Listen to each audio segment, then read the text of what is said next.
I never imagined my own daughter's wedding would be the moment I decided to lock her out of my life.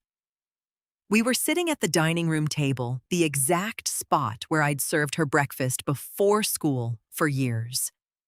Harper fidgeted with the rim of her coffee mug, refusing to meet my eyes.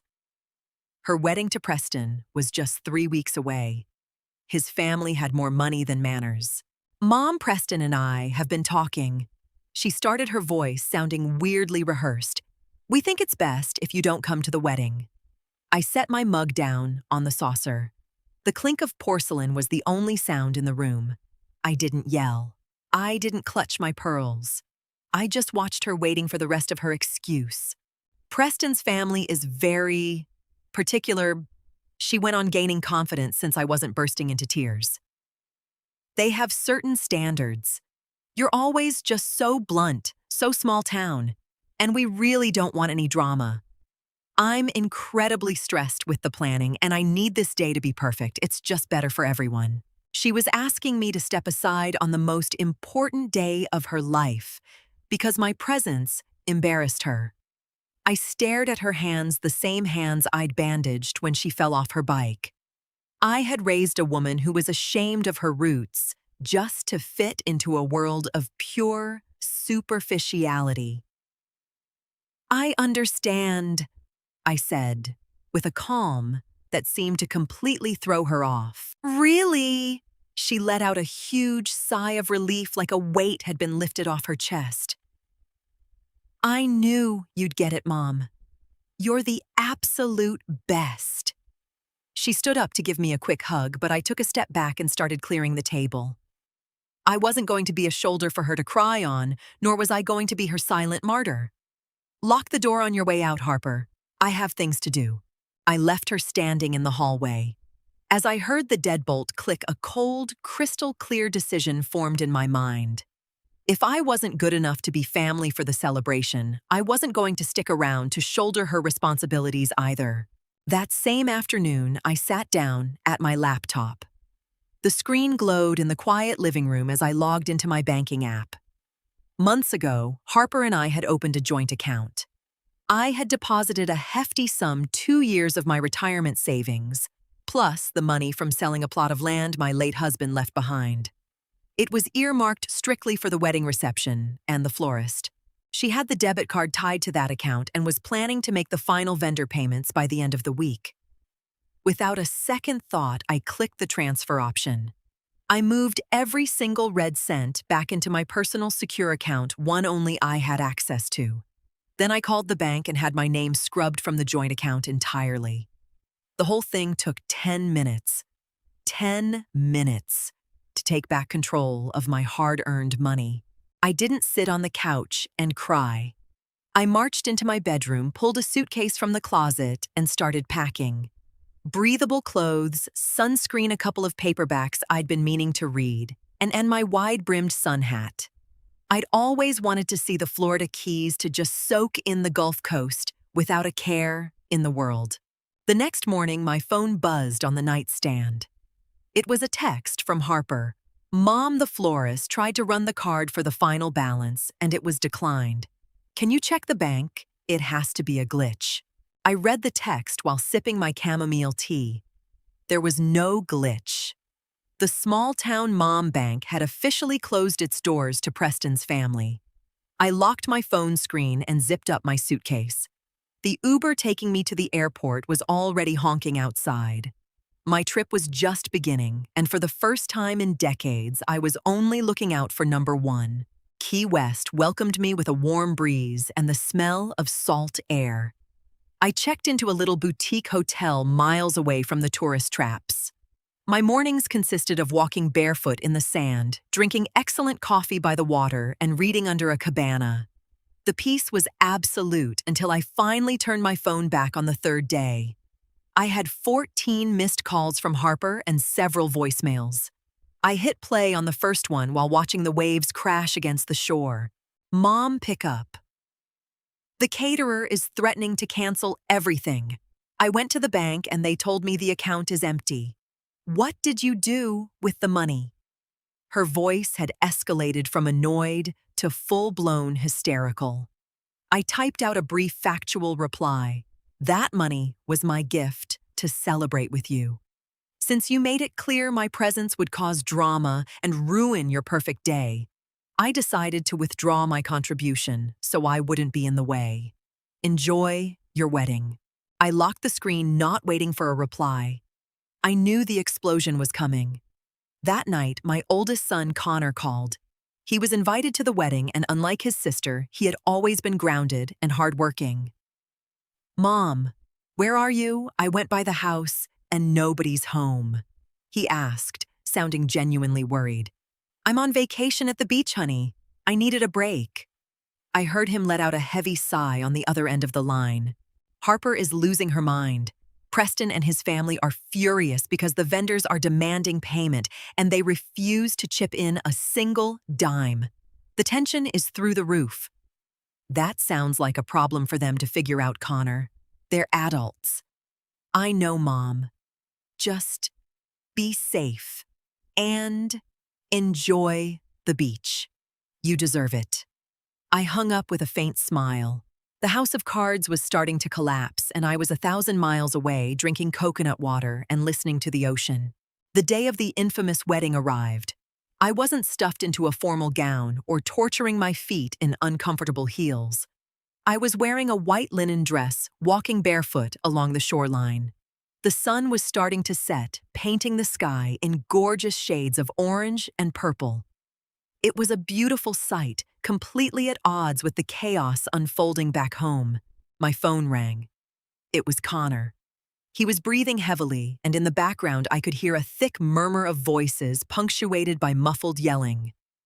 "Mom, it's off," he said bluntly. I stopped dead in my tracks, letting the tide wash over my ankles.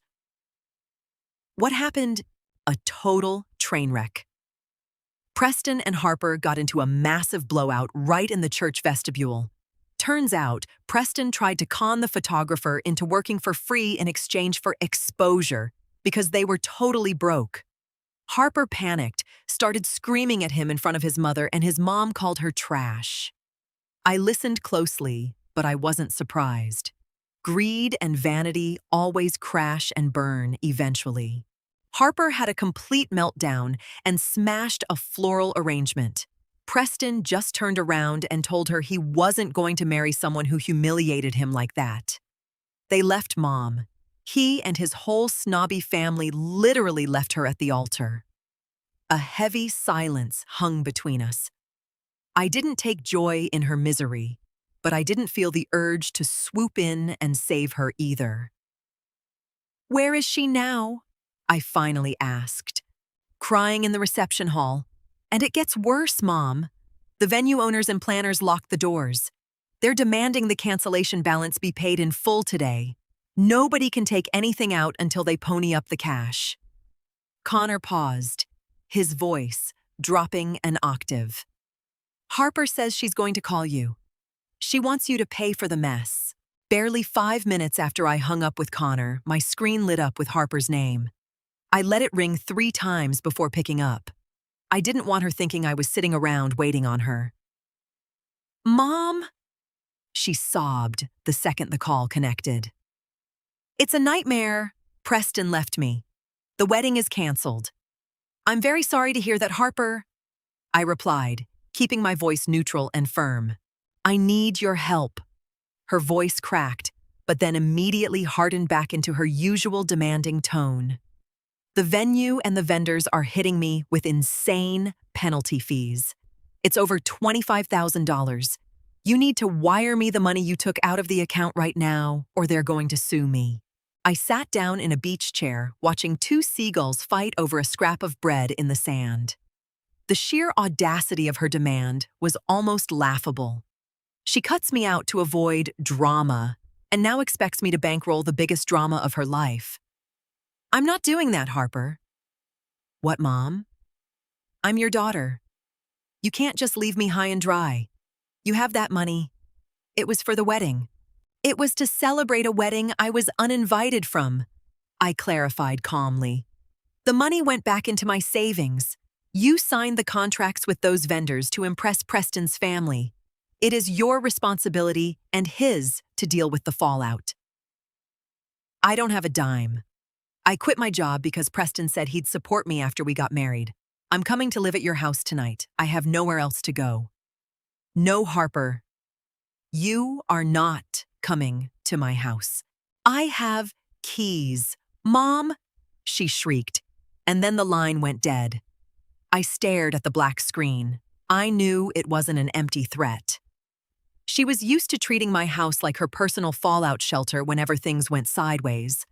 But this time, the shelter was permanently closed. Harper's threat to barge into my home didn't scare me, but it did make me act fast.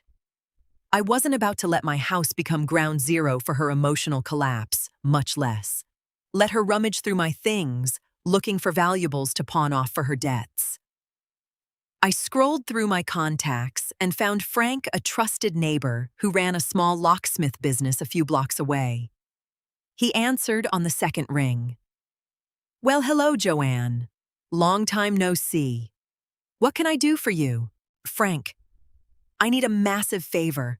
I'm out of town right now, but I urgently need all the locks on my house changed today. The front door, the back patio, and the garage side door. Is everything okay, Joanne? Did someone break in? Something like that, Frank. I just need to make sure nobody gets in without my permission. My son Connor will swing by to pay you and grab the new keys this afternoon. I trust you to make sure it's buttoned up tight. I called Connor and gave him the rundown. He got it instantly. He knew exactly how invasive his sister could be when she was desperate. Less than 3 hours later, Connor texted me a photo, a shiny new set of keys resting on my dining room table. A wave of relief washed over me. I spent my last night in Key West eating at a tiki-lit restaurant, treating myself to garlic butter mahi-mahi. I thought about all the times I had bitten my tongue and shoved my own needs aside to keep the family peace. All that effort had been for absolutely nothing. Real peace isn't negotiated. It's built by setting boundaries. And mine had just been installed with fresh brass and heavy-duty screws. My flight landed right around noon. Connor picked me up at the airport and drove me home. As we turned the corner onto my street, we saw exactly what I had predicted. Harper's car was parked on my curb, the trunk popped open. She was sitting on my porch steps, surrounded by 5 suitcases, her mascara smeared, looking absolutely furious. The second we pulled up, she leaped to her feet. I stepped out of Connor's car, calmly carrying nothing but my purse. Finally, Harper yelled before I could even take 2 steps. I've been out here for hours. I tried to open the door and the key won't turn. What did you do to the lock? I changed them, I said, stopping a few feet away from her. It's my house. Harper and I decide who comes inside. I'm your daughter. I just got dumped at the altar. I'm drowning in debt and you're leaving me out on the street. She waved her arms around, hoping the neighbors were peeking through their blinds. She wanted to put on a show to guilt-trip me. Keep your voice down, I warned, looking her dead in the eye without backing down. I am not leaving you on the street. You made your bed. You kicked your mother out of your wedding because you were embarrassed of me. You blindly trusted a man who didn't respect you, and you signed contracts you couldn't afford. None of that is my fault. Connor, say something to her, she demanded, pivoting to her brother for backup. Connor just crossed his arms and leaned against his car. Mom's right, Harper. We told you Preston was bad news. You're going to have to fix this yourself. She stared at me, eyes bloodshot, waiting for me to cave like I always did. But the wall I had built wasn't coming down. Harper quickly realized that throwing a tantrum wasn't working. She shifted gears, dropping her shoulders and playing the wounded victim. Mom, please. The venue managers said they're going to come after me. I don't have anything in my name except my car. If I don't pay them, they're going to come after you because they know you're my mom. You have to take out a loan or take a second mortgage on the house. You're older now, you don't even need that much money. That was it. That was the absolute confirmation that she didn't feel a shred of genuine remorse, just cold, hard self-interest. She wanted me to risk the roof over my head in my retirement just to save her public image. I walked up to the steps, but I didn't reach for my keys. I stood on the bottom step looking up at her, yet feeling 10 feet tall. Listen to me very carefully, Harper, because I'm only going to say this once. I am not taking out a second mortgage. I am not getting a loan. And for the record, I just signed legal paperwork transferring this property into a trust controlled by me and Connor. You cannot touch this house. Not to live in, not to sell, and sure as hell not to use as collateral for your mistakes. Her jaw literally dropped. All the color drained from her face. You did what? I protected my future. Since I stopped being your mother the day you cut me from your wedding, I realized my financial obligations to you were over too. If the debt collectors come calling, give them the address to Preston's fancy country club estate. As for me, leave me alone.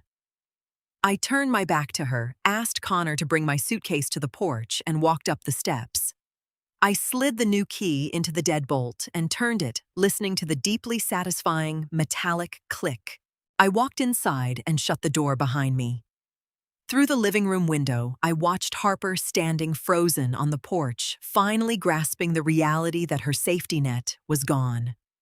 Connor gave her a wave from the car and drove off, leaving her alone with her luggage. The following days were a parade of desperate attempts. Preston suddenly crawled out of the woodwork and had the nerve to show up at my door, demanding I pay half the cancellation fees to preserve the honor of both families. I didn't even unlock the screen door. I reminded him that he was the one who ran away from the altar and suggested he pawn his designer watch if he was so strapped for cash. He stormed off, muttering curses under his breath, proving that he and Harper truly deserved the mess they made. Then came the texts from distant aunts and cousins. Harper had spun them some wild, distorted story where I was a monster who threw her on the street over a simple misunderstanding.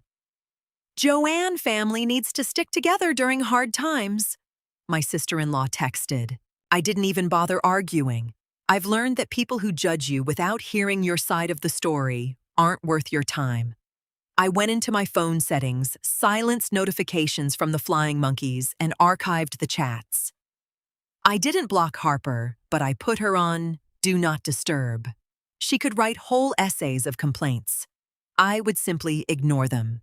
I cleaned the house, made a pitcher of fresh lemonade, and sat out on the back patio. For the first time all week, there was no yelling, no demands, no drama. Having complete control over my own life was a quiet luxury I refused to ever lose again. 3 months went by. The scandal of the canceled wedding eventually fizzled out, replaced by fresh town gossip. Harper had to sell her car and go back to work. She moved into a rented room downtown. I only know this because Connor mentioned it in passing during one of our Sunday dinners. I didn't press for details. I had made a strict rule for myself. Harper's life was no longer a topic of conversation in my house unless absolutely necessary. One Tuesday afternoon, while I was watering the bougainvilleas on the porch, my phone buzzed in my apron pocket. I pulled it out and saw a short text on the screen. It was from Harper. Mom, things have been really tough. I know you're mad, but I need you. Can we talk? I miss my house. I read the text twice. I noticed her exact choice of words. I miss my house, not I miss you. The manipulation was still there, just dressed up as nostalgia. I slipped the phone back into my pocket without replying. I didn't feel guilty, and I didn't feel that suffocating tightness in my chest anymore. I looked at the bright pink flowers on my porch, felt the late afternoon sun on my face, and took a deep breath. I had spent most of my life bending over backward, cleaning up other people's messes and apologizing for taking up space. But not anymore. I had cut the cord, tying me to my own daughter's toxicity, and as hard as the choice had been, the payoff was priceless. After all, she was the one who kicked me out to avoid drama. I just took her up on the offer permanently. I picked up the hose, smiled, and went back to watering my garden. My life finally was entirely my own. Sometimes the greatest act of self-love is learning to lock the door. We're taught that family means putting up with everything that our role is, to be an endless well of support, even if it means fading into the background, or letting ourselves be treated poorly. But the quietest, most powerful lesson here is that peace of mind is non-negotiable. Setting hard boundaries isn't revenge, a temper tantrum, or cruelty. It's simply letting go of control and letting others carry the weight of their own choices.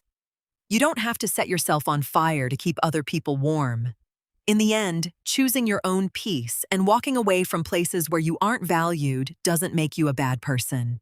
It makes you someone who finally remembered what they're worth.